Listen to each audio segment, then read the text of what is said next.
Hello friends, welcome to my channel. आज की story का नाम है लो फिर से बेटी आ गई।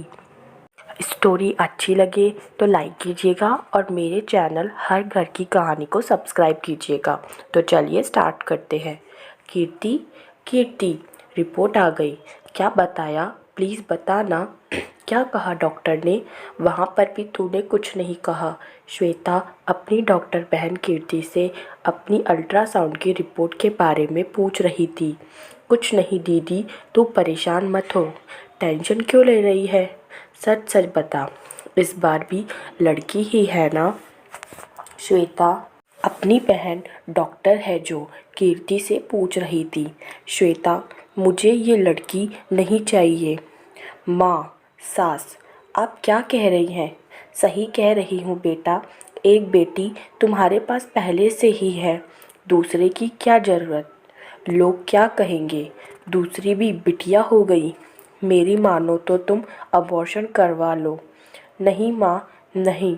आपको तो पता है, जब मैं एक चींटी नहीं मार सकती तो फिर ये तो एक बच्चा है, इसे कैसे? और जब भगवान हमें दे ही रहा है तो क्या परेशानी? मुझे दुनिया की परवाह नहीं, कौन कहता है?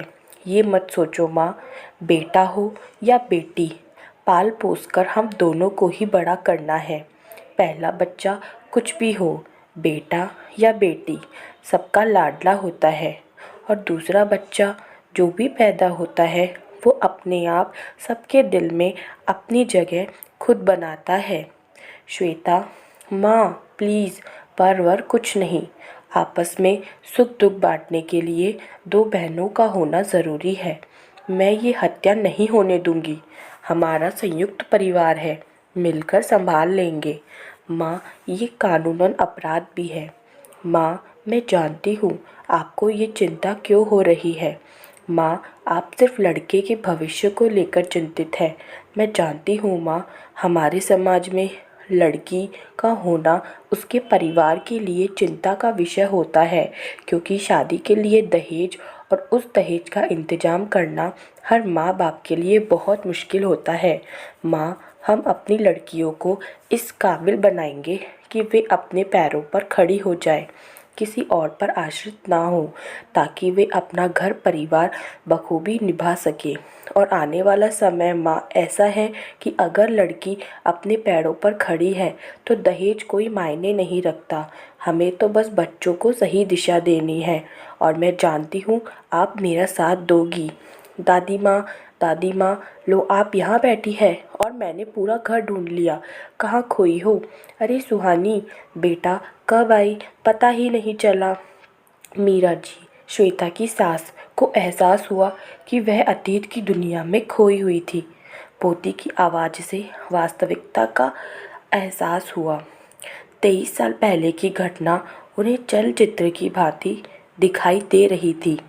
समय पंख लगाकर कब उड़ जाता है पता ही नहीं चला। जिस बिटिया का वह उसके जन्म लेने से पहले ही अंत कर देना चाहती थी, आज वह बिटिया पढ़ लिख कर मल्टीनेशनल कंपनी में नौकरी कर रही है और परिवार का नाम रोशन कर रही है। आज मीरा जी को अपनी कही बातें याद आई कि अगर उसकी बहू श्वेता ने सही निर्णय नहीं लिया होता तो उनसे एक बहुत बड़ा पाप हो जाता। आज उन्हें श्वेता की दूसरी बिटिया पर बहुत फ़ख्र महसूस हो रहा है, जो हमारे पूरे ख़ानदान का नाम रोशन कर रही है। दादी अपनी पोती पर बहुत प्यार लुटा रही है क्योंकि उसने परिवार का नाम रोशन किया।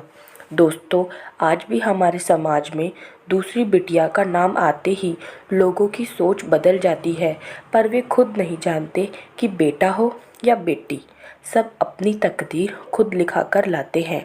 हमें तो बस उन्हें एक सही दिशा देनी है दोस्तों।